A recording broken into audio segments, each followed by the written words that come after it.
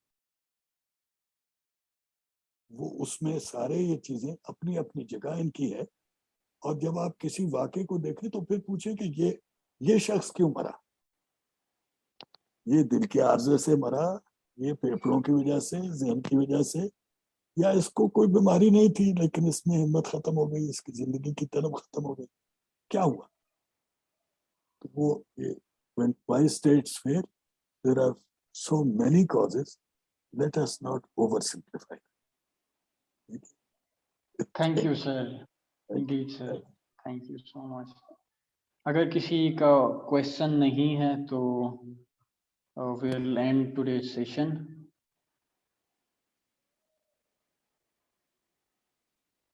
I think کوئی اور question نہیں ہے. Sir, thank you so much for your time. It's always pleasure to listen to you, to hear you with us.